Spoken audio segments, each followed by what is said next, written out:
शेतकरी बंधूंनो नमस्कार. मित्र हो, खरीप 2021 हंगाम आता तोंडावर आलेला आहे. आपण बघतोय की आताच बऱ्याच ठिकाणी हे पावसाळी वातावरण व्हायला लागलं आहे. गेल्या वर्षी खरीप हंगामामध्ये चांगल्या पद्धतीचा पाऊस झाला, त्याच्यामुळे पिकं देखील अगदी जोमदार आली. खरीपातलं जे लागवडीखालचं क्षेत्र आहे ते सर्वसाधारण 140 लाख हेक्टरचं क्षेत्र असतं, तर गेल्या वर्षी 146 लाख ते 47 लाख म्हणजे 6 ते 7 लाखांनी खरीपाचं क्षेत्र देखील हे वाढलं. आणि आता चालू खरीप हंगाम आलेला आहे. आपल्या सगळ्यांना कल्पना आहे की गेल्या मार्च महिन्यापासून सगळं जग हे कोविड-19 या संसर्गजन्य रोगाबरोबर हे फाईट करत आहे. या परिस्थितीमध्ये सगळं जग कुठेतरी थांबलेलं आहे. आपला भारत देश थांबलेला आहे, आपलं महाराष्ट्र राज्य थांबलेलं आहे. पण याच्यामध्ये एक गोष्ट थांबता येत नाही, ती आहे शेती. कारण शेतीला थांबता येत नाही, शेतकरी थांबू शकत नाही. त्याला शेतात जाणं आहेच आहे, पिकाची पेरणी करणं आहेच आहे आणि त्याचबरोबर त्याचं उत्पादन घेणं गरजेचं आहे. कारण ही जी काही 675 कोटीची लोकसंख्या या जगाची आहे, तर त्याची फूड मला वाटते की कृषी दर्शन या कार्यक्रमाच्या माध्यमाने राज्याचे सर्व शेतकऱ्यांना बांधवासोबत आम्हाला जे तुम्ही एक संधी उपलब्ध करून दिली त्यांच्यासोबत बोलण्यासाठी, त्यासाठी मी तुमच्या फार आभारी आहेत. आणि जसा आपण म्हणाले की गेल्या वर्षीपासून आपला कोविडचा आम्ही सगळा सामना करत आहे आणि या कोविडच्या संकटामध्ये सुद्धा शेती उभी राहिली. आणि जसं सर्वांना माहिती आहे की अर्थव्यवस्थाचे किंवा इकॉनॉमीमध्ये सर्व सेक्टर्स तुमचे मायनसमध्ये असा वृद्धी दाखवली होती, परंतु एकमेव कृषी विभाग असा होता, कृषी सेक्टर असा होता की 3.4% त्यांनी पॉझिटिव्ह ग्रोथ दाखवली होती. आणि आजही जे कृषी विभाग आहे तसाच उभं राहिलेला आहे. मला वाटते सर्वप्रथम सर्व शेतकऱ्यांचा सलाम, माझं अभिनंदन त्यांना की त्यांनी त्या संकट काळामध्ये सुद्धा एवढा मोठा काम केलं. आणि याच्या जे फलश्रुती आहे की गेल्या वर्षी आपल्याकडे विक्रमी उत्पादन झाला. आपल्याकडे अन्नधान्यामध्ये जवळपास 170 लाख मेट्रिक टन एवढा उत्पादन झालं. त्याचप्रमाणे आपल्याकडे जे पल्सेस आहे त्याच्यामध्ये सुद्धा रेकॉर्ड विक्रमी उत्पादन झाला. सोयाबीनमध्ये आपला उच्चांक आला. त्याचप्रमाणे आपल्याकडे ज्याला पेरणीची सुरुवात करावे, कारण की गेल्या वर्षी सर्वांना माहिती आहे की महाराष्ट्रामध्ये लवकर पाऊस पडला आणि सर्व ठिकाणी एकसारखा पाऊस पडला आणि बरेच शेतकरी बांधवांनी आपले लगेच पेरणी सुरुवात केली आणि नंतर सोयाबीनमध्ये भरपूर प्रकारच्या प्रॉब्लेम्स आल्या. तर यावर्षी मला असा सर्वांना अनुरोध करायचा, एकदा 65 ते 100 मिलीमीटर पाऊस पडला आपल्या क्षेत्रामध्ये, नंतर आपला पेरणी सुरू करावे, जेणेकरून तुमच्या जर्मिनेशनच्या किंवा बीज अंकुरणाची जी समस्या येत आहे तर तशी येणार नाही. बरोबर सर. शुद्ध बीजापोटी फळे रसाळ गोमटी असं संत तुकाराम म्हटले आहे. आणि कोणत्याही हंगामाच्या यशस्वीसाठी जसं आत्ताच आपण म्हटलं की सोयाबीनच्या उगवण क्षमतेमध्ये गेल्या वर्षी काही तक्रारी आल्या मोठ्या प्रमाणामध्ये, त्यालाही हे कमी पाऊस असताना पेरणे किंवा अन्य काही घटक कारणीभूत होते. तर त्या पार्श्वभूमीवर बियाण्याची उपलब्धता ही सर्वात महत्त्वाचा घटक आहे. तर चालू वर्षी बियाण्याची एकंदर म्हणजे शेतकऱ्यांची शेतीसाठी जी गरज आणि उपलब्धता याचा ताळमेळ सर कसा आहे? आपला जे टोटल खरीफच्या जे पेरणी क्षेत्र आहे ते जवळपास 1 ते 140 ते 150 एवढामध्ये राहतोय लाख हेक्टरमध्ये. गेल्या वर्षी जवळपास 145 लाख हेक्टर एवढा आपला पेरणी झाली होती. त्यामध्ये प्रमुख जे आपले 2 जे मेजर क्रॉप आहे ते आहे कापूस कॉटन, जे जवळपास 43 लाख हेक्टर झाला होता. आणि लागोपाठ आपला सोयाबीन आहे जवळपास 42 लाख हेक्टर. तो 80 लाख हेक्टर आपला 1.5 कोटी पासून हेच होतं. बाकी आपल्याकडे भात आहे आणि तूर आहे, त्याचप्रमाणे आपला बाजरी आहे, बाकी इतर ज्वारी वगैरे आहे. तो सर्वात मेजर जे आपल्याकडे बियाण्याची उपलब्ध जर बघितला तर सर्वात सेन्सिटिव्ह जे आहे तर सोयाबीन आहे. सोयाबीनच्या नेहमीच काही ना काही आपल्याकडे दिक्कत असतात, कारण की सोयाबीनच्या बियाणे फार म्हणजे डेलिकेट असतात आणि त्याच्यामध्ये जर्मिनेशन किंवा अंकुरणाची जर तुम्ही प्रॉपर हँडलिंग नाही केली किंवा तुम्ही प्रॉपर पेरणी नाही केली तो लवकर ते प्रॉब्लेम येतात. सौभाग्याने यावर्षी आपल्याकडे जे टोटल बियाण्याची जी उपलब्धता आहे ते समाधानकारक आहे. त्याच्यामध्ये कोणत्याही बियाण्याची यावर्षी आपल्याकडे कमतरता नाही आहे.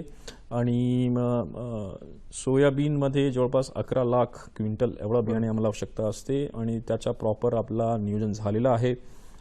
महाबीज याच्यामध्ये आपला जे एक महत्त्वपूर्ण घटक आहे त्यांच्यामार्फत जवळपास यावर्षी 2 लाख ते 2.5 लाख क्विंटलच्या सोयाबीनच्या सुद्धा नियोजन झालेलं आहे. आणि चांगली गोष्ट ही आहे की सोयाबीनची किंमती जी आहे महाबीजनी लास्ट इयर सारखीच ठेवलेली आहे. गेल्या 7,500 गेल्या वर्षी जे होता रेट जे होते सोयाबीनचे जे जवळपास 4,000च्या जवळपास होते, यावर्षी आता 7,500 पर्यंत आलेले आहे. परंतु त्यांनी 30 किलोच्या बॅगची किंमत 2,250च ठेवलेली आहे. आहे ते एक दिलासादायक बाब आहे शेतकऱ्यांसाठी.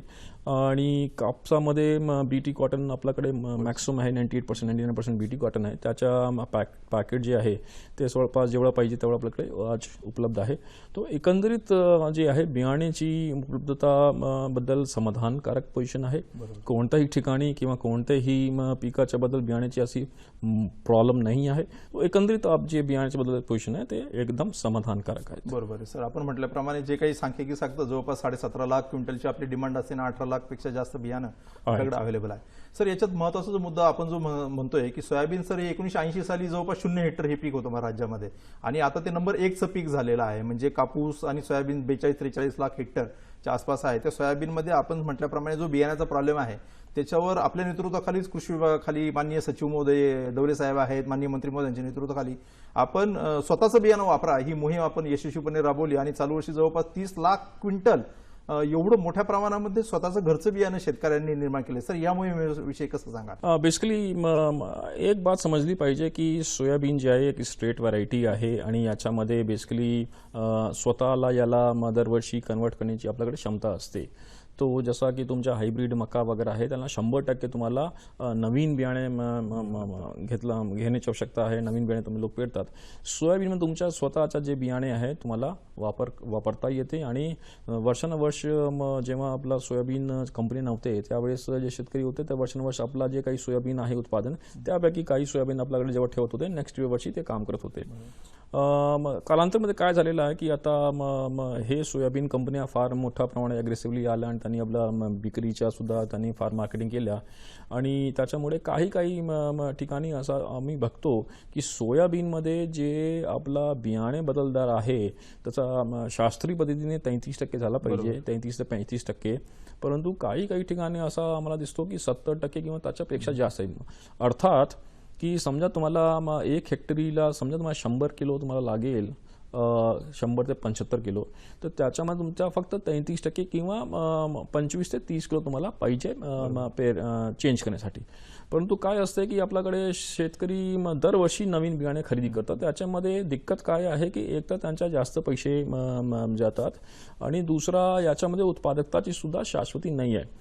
याच्यामुळे बेसिकली इनपुट कॉस्ट तुमच्या वाढणार आणि समजा उत्पादक नाही झाला तर तुमच्या फार लॉस होणार आहे. बाकी राज्यामध्ये असं दिसलेलं आहे की काही ठिकाणी शेतकऱ्यांनी आपला स्वतःच्या बियाणे वापर करण्याची त्यांच्याकडे एक असं प्रचलित पद्धती आहे आणि तो सुद्धा यावर्षी महाराष्ट्रामध्ये असा आम्ही मोठा ड्राईव्ह घेतला जेणेकरून शेतकऱ्यांना असा आम्ही आवाहन केला की तुमच्याकडे जे बियाणे आहे ते that is as good as तुमच्या न्यू बियाणे आणि तुम्ही त्याला वापर करा आणि याच्यामध्ये वापर करण्यापूर्वी फक्त त्याचं जर्मिनेशन टेस्ट करा. बरोबर. म्हणजे जर्मिनेशन टेस्ट म्हणजे की जर तुम्ही 100 बियाणे घेतले आणि एक साधा कागदावर त्याला तुम्ही ठेवले आणि त्याच्यामध्ये ह्युमिडिटी दिली, पाणी वगैरे मॉइश्चर वगैरे दिला आणि जर त्यापैकी 70 किंवा 70पेक्षा जास्त तुमचे बियाणे अंकुरण झाला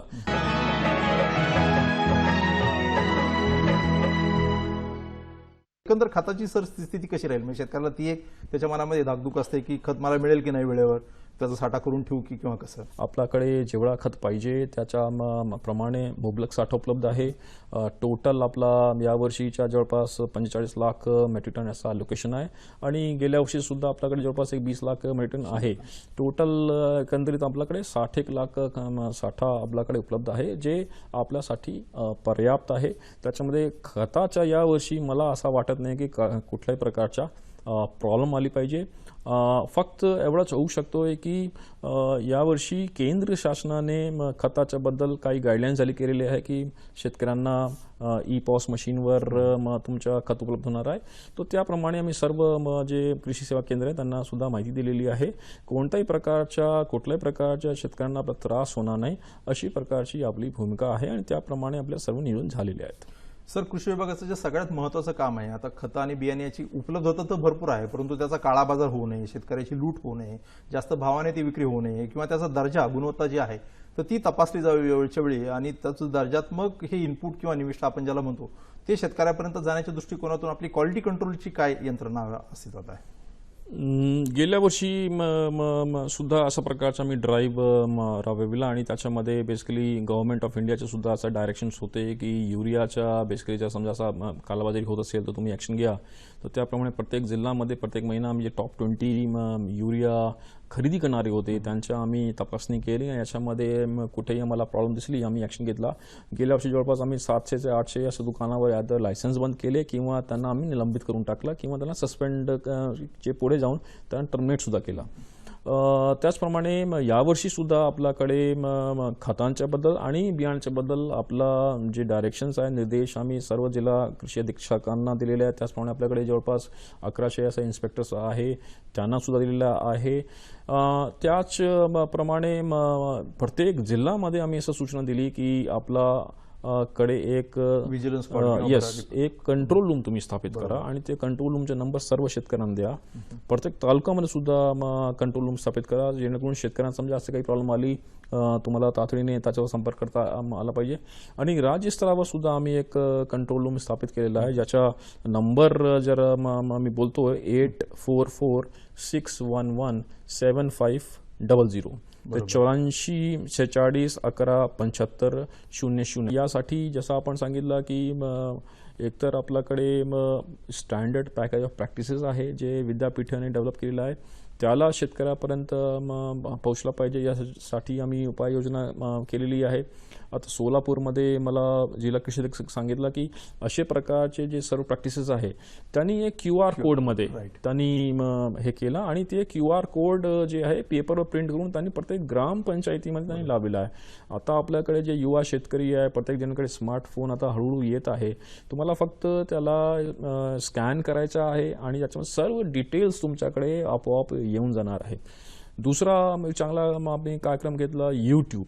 आपल्याकडे जसं माहिती आहे की यूट्यूब भरपूर प्रकारचे चॅनल्स आहे भरपूर प्रकारचे व्हिडिओज आहे परंतु त्याची ऑथेंटिसिटी ते खरी आहे की खोटी याचा भरपूर प्रकारचा प्रचार होतात परंतु आणि त्या प्रचारामुळे बरेचदा शेतकरी आपले सुद्धा भ्रमित होतात की हे लावायचं की ते लावायचं किंवा या करून मला लाख रुपये मिळणार का. तो आपला एक ऑथेंटिक कृषी विभाग यूट्यूब चॅनल आम्ही एक लॉन्च केला ऑलरेडी होता पण त्याला आम्ही प्रसिद्धी दिली आणि आज जवळपास 65,000 एवढे त्याचे सबस्क्रायबर आहे. जवळपास 6 लाखपेक्षा अधिक शेतकऱ्यांनी त्या पाहिलेला आहे. थर्ड जे इश्यू होता की गेल्या 2-3 वर्षापासून डिफरंट आपल्याकडे पुरस्कार आहेत ते जाहीर करण्यात आले नव्हते. यावर्षी माननीय मंत्री कृषी यांच्या अध्यक्षतेखाली जी कमिटी आहे त्यांनी एक पुरस्कार जाहीर केले आणि अशा प्रकारचे जे शेतकरी आहे जे फार उत्पादकता घेणारे आहे त्यांचे एकदा नाव गेले तर आपोआप आपल्याकडे उत्सुकता येतो की फलाना शेतकरी कसा काम करतो आम्हाला सुद्धा जाऊन शिकायला पाहिजे. रिसोर्स बँक तुम्ही म्हणाले रिसोर्स बँक सुद्धा संकल्पना मान्य कृषी मंत्र्यांची होती आणि आज राज्यामध्ये जवळपास 5,000 ते 6,000 आपल्याकडे रिसोर्स बँक शेतकरी आहे. त्यांना सुद्धा मी विनंती केलेली आहे की आपला जे नॉलेज आहे आपला जे साथी शेतकरी आहे त्यांच्यापर्यंत सुद्धा पोहोचलं पाहिजे. त्यांनी सुद्धा फार मोठे हृदयाने त्यांनी स्वीकार केला आणि ते आता करत आहे. शेती शाळा एक फार इम्पॉर्टंट कॉन्सेप्ट आहे. याच्यामध्ये शेती शाळा आणि डिमॉन्स्ट्रेशन तो याच्यामध्ये बेसिकली सर्व शेतकऱ्यांना गोळा करून कोणते नवीन पीक आहे कोणते वाण आहे त्याच्यामध्ये पॅकेज प्रॅक्टिस काय हे आपला कृषी सहाय्यक आणि ते रिसोर्स बँक शेतकरी किंवा जे प्रगतिशील शेतकरी आहे ते आपल्या सर्वांना सांगतात. आणि अपेक्षा अशी आहे की हे टेक्नॉलॉजी ट्रान्सफर आपल्याकडे जे नॉलेज आहे नॉलेज शेअर करण्यापासूनच तुमच्या वृद्धी होणार. Knowledge shared will lead to knowledge increase. तो अशी आपली भूमिका आहे की सर्वात मोठा जे आपलं काम आहे हे तंत्रज्ञान जे आहे त्याच्यामध्ये जे गॅप आहे त्याला काढून केला पाहिजे तर मग आपला यील्ड गॅप आपोआप भरेल. हा जो महत्वाचा जो भाग आहे की याच्यामध्ये योजनांचं पाठबळ तर अशा कोणकोणत्या प्रमुख ठळक योजना आहेत की ज्याच्या माध्यमातून हे प्रोग्राम आपण पुढे नेतो. याच्यामध्ये भारत सरकारची सुद्धा अनेक योजना आहे आणि केंद्र शासनासोबत आपल्याला राज्य सरकारची सुद्धा भरपूर योजना आहे. सर्वप्रथम जे आपल्याकडे सर्वात इम्पॉर्टंट आहे ते national food security mission NFSM ज्याला म्हणतो त्याच्या अंतर्गत आपल्याकडे गडीत धान्य आहे कडधान्य आहे कापूस आहे शुगर केन आहे. याच्या आणतोय ती याच्यामध्ये समजा तुम्हाला नत्र स्फुरद आणि पलाश तुम्हाला 50-50-50 टाकायचे, तर त्या 50-50-50 टाकण्यासाठी तुम्हाला युरिया किती पोते टाकायचे आहे, तुम्हाला DAP समजा किती पोते टाकायचे आहे, किंवा MOP ज्याला म्हणतो किती टाकायचे, आणि त्याचे असं प्रकारचे डिफरंट कॉम्बिनेशन असू शकतात. आणि प्रत्येक समजा एक पर्याय आहे ते सर्वात स्वस्त आहे की महाग, त्याप्रमाणे तो तुम्हाला मिळणार आहे आणि याप्रमाणे तुम्हाला तो वापरता येते. सर, या फळबाग लागवडीच्या संदर्भामध्ये कसं नियोजन आहे, म्हणजे कलमारोपण? गेल्या वर्षी आपला म्हणणं बरोबर आहे की गेल्या वर्षी आम्ही फळबाग लागवड योजनामध्ये राज्यामध्ये विक्रमी आम्ही फळबाग लागवड केली. जवळपास 38,000 हेक्टरपर्यंत आम्ही गेलो. यापूर्वी आधी कधी झाला नव्हता आणि याचं सर्व श्रेय आपल्या शेतकऱ्यांना आहे आणि त्याचप्रमाणे कृषी विभागचे आपले जे कृषी सहाय्यक आहे, कृषी पर्यवेक्षक सर्वांना आहे. यावर्षी 60,000चा आम्ही टार्गेट केलेलं आहे, कारण की गेल्या वर्षी जी सफलता मिळाली तर आपला उत्साह सुद्धा वाढलेला आहे आणि शेतकऱ्यांकडून फार डिमांड येतो. आणि फळबागमध्ये महाराष्ट्र देशामध्ये नंबर 1 आहे, ज्याच्यामध्ये काही डाऊट नाही आहे. सर्व शेतकऱ्यांना माहिती आहे की फळबाग कोणत्या प्रकारचे लावले पाहिजे, तंत्रज्ञान अद्यावत आहे.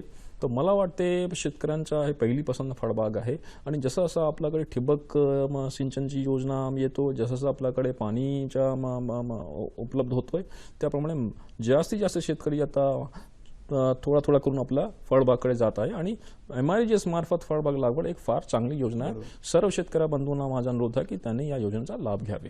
बरोबर. सर, आता ह्या योजनांचा लाभ शेतकरी घेत असताना आपल्या कार्यक्रमाच्या माध्यमातून त्याला बरंचसं ज्ञान मिळालं, पण या व्यतिरिक्त त्याच्या मनामध्ये काही शंका असतात, काही प्रश्न असतात, तर त्या सोडवण्याच्या दृष्टिकोनातून त्यांनी कृषी विभागाकडे कुठे संपर्क साधावा? सर्वप्रथम तो मी एक नंबर सांगतो सर्व आपले शेतकरी बंधूंना.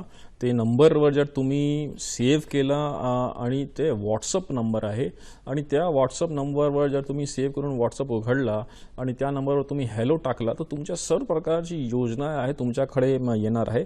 आणि समजा तुम्हाला ड्रिप याबद्दल तुम्हाला इन्फॉर्मेशन पाहिजे, तर तुम्ही जर ड्रिप टाकला तर ते ड्रिपमध्ये निकष काय आहे, पात्रता काय असणार आहे, त्याच्यामध्ये सबसिडी किती मिळतो, त्याच्यामध्ये बाकी आणखी काय निकट आणि शर्ती तुम्हाला पूर्ण करायच्या ते सर्व येणार आहे.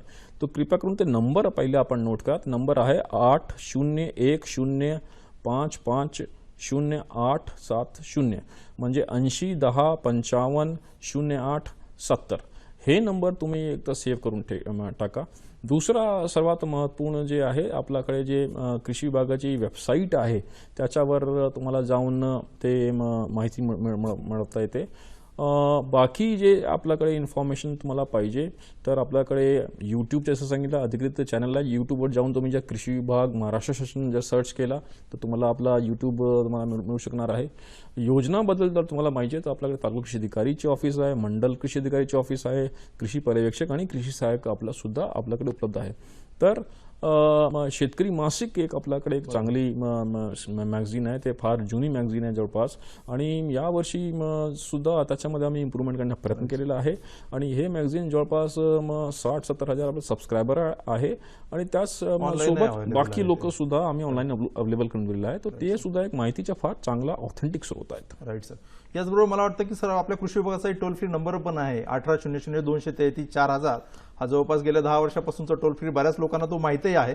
जसा केंद्र सरकारचा 1551 आहे तसा आपला हा राज्य शासनाचा नंबर आहे. मला वाटतं की आपण बहुतांशी मुद्दे जे आहेत या संदर्भामध्ये कव्हर केलेले आहेत. सर्वात शेवटचं 2 गोष्टी आहेत की आपण चालू वर्षी जे बदल घडवलेले ते 2 बाबतींमध्ये, एक तर शेतकऱ्यांसाठीच्या पीक स्पर्धा ज्या पूर्वी फक्त तालुका पातळीवर, जिल्हा पातळीवर आणि राज्य पातळीवर होत्या, तर आता पिकांची व्याप्ती वाढवली आहे, आपण त्यांना रकमा वाढवल्या, बक्षिसांच्या रक्कम, आणि आता आपण विभाग पातळी पण वाढवलेली आहे. तर त्या दृष्टिकोनातून आपण आवाहन केलं सगळ्या शेतकऱ्यांना, जास्तीत जास्त शेतकऱ्यांनी या पीक स्पर्धेमध्ये भाग घेतला पाहिजे, तो घेऊ शकतात. आणि दुसरा आहे युवा शेतकरी पुरस्कार. या पुरस्कारांमध्ये आपण युवक शेतकऱ्यांना 18 ते 40 वयोगटातील शेतकऱ्यांसाठी पुरस्कार सुरू केला आहे. तर त्याच्याविषयी 2 मिनिटं सांगू आणि हा आपला शेवटचा प्रश्न असेल. बरोबर. जसं तुमचा पहिला प्रश्न होता की यील्डमध्ये जे गॅप आहे त्याला सुधारणा करण्यासाठी काय केलं पाहिजे, त्याच्यामध्ये एक कार्यक्रम हे आहे की जे पीक स्पर्धा आहे त्याची आम्ही व्यापकता वाढवलेली आहे. आता गाव स्तरापासून सुरू केलं आहे, त्याच्यामध्ये गाव आहे, तालुका आहे, तुमचा जिल्हा आहे, नंतर विभाग आहे, नंतर राज्य आहे. आणि याच्यामध्ये सर्व शेतकऱ्यांना आम्ही इन्व्हॉल्व करण्याचा प्रयत्न केलेला आहे. आणि जवळपास 6000 असा काहीतरी लास्ट इयर रब्बीमध्ये आपल्या शेतकऱ्यांनी याचा भाग केला होता. यावर्षी आपली उमेद आहे की आणखी याच्यामध्ये शेतकरी बांधव याच्यामध्ये भरघोस याच्यामध्ये प्रसाद देणार आणि याच्या प्राईसची रक्कम सुद्धा आपल्याकडे चांगली ठेवलेली आहे. आणि पुरस्कारपेक्षा तुमचा एक मान जे आहे, एक तुम्हाला मान मिळतो की तुमच्या सर्वात जास्त आज तुमचं उत्पादन झालेलं आहे ते तुम्हाला मिळणार आहे. तर ते सर्व शेतकरी बांधवांना आमचा अनुरोध आहे की पीक स्पर्धामध्ये तुम्ही आपण सर्वांनी मिळून भाग घ्यावे. दुसरं जसं तुम्ही सांगितलं बरोबर आहे की आपले राज्यमंत्री कृषी त्यांची अशी इच्छा होती की असं एक युवा शेतकरी पुरस्कार सुद्धा सुरू केला पाहिजे आणि शासनाने त्याप्रमाणे एक युवा शेतकरीचा पुरस्कार जाहीर केलेला आहे. अशा प्रकारचे शेतकरी जे युवा आहे, यंग आहे, आणि कारण की आता यंग शेतकरी आता फार याच्यामध्ये पुढाकार घेत आहे. त्यांच्याकडे नॉलेज आहे, त्यांच्याकडे स्मार्टफोन आहे, त्यांच्याकडे व्हॉट्सअप आहे आणि याच्या मार्फत ते फार क्रांतिकारी बदल घडत आहे त्यांच्या मार्फत. तर त्यांच्या सुद्धा प्रोत्साहन देण्यासाठी बरेच लोकांना नोकरी असं पाहिजे, परंतु आपल्याकडे तुम्हाला माहिती आहे की नोकरी जे आहे ते मर्यादित आहे. तर शेतीमध्ये सुद्धा फार स्कोप आहे आणि शेतीमध्ये आज भरपूर असे प्रकारचे लोक आहेत जे नोकरी सोडून शेतीमध्ये आलेले आहेत. तर असे प्रकारचे शेतकर्यांना प्रोत्साहन देण्यासाठी आणि त्यांच्या अनुकरण करून बाकी लोकांनी सुद्धा काहीतरी शिकायला पाहिजे, हे पुरस्कार आम्ही केलेले आहेत. खूपच छान सर.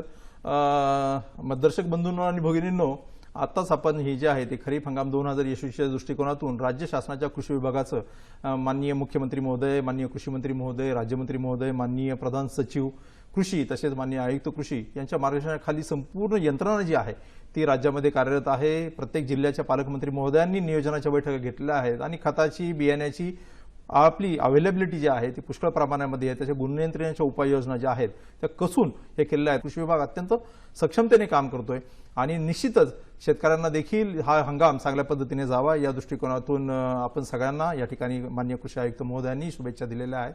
मला वाटतं की ह्या सगळ्या बाबींचं आपण अनुकरण जर केलं तर नक्कीच हा खरीप 2021 हा हंगाम गेल्या वर्षीच्या 177 लाख मेट्रिक टनापेक्षा जास्त उच्चांकी उत्पादन काढणारा ठरेल आणि प्रत्येक पिकामध्ये आपण ते उच्चांकी उत्पादन साध्य करू अशी आशा या निमित्ताने आपण व्यक्त करूया. आणि आजच्या हा कार्यक्रमामध्ये बहुमूल्य मार्गदर्शन केल्याबद्दल आपल्या सर्वांच्या वतीने तसेच दूरदर्शन केंद्राच्या वतीने मी माननीय कृषी आयुक्त धीरज कुमार साहेब यांचे या ठिकाणी आभार व्यक्त करतो. धन्यवाद. Thank you so much.